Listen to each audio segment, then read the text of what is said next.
সাহাবায়ে কেরাম বলতেছে ইয়া রাসূলুল্লাহ সাইয়্যা এমন বড় গুনাহ কি আছে যে বড় গুনাহগুলোর কারণে আমার মা জাহান্নামে যাবে, আমার বোন আমার স্ত্রী মায়ের জাতি জাহান্নামে যাবে।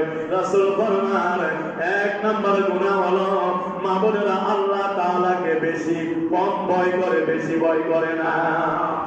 দুই নাম্বার হলো এরা রাসূলের আনুগত্য কম করে, রাসূলকে মহব্বত কম করে, রাসূলের সুন্নাতগুলো আদায় করে কম।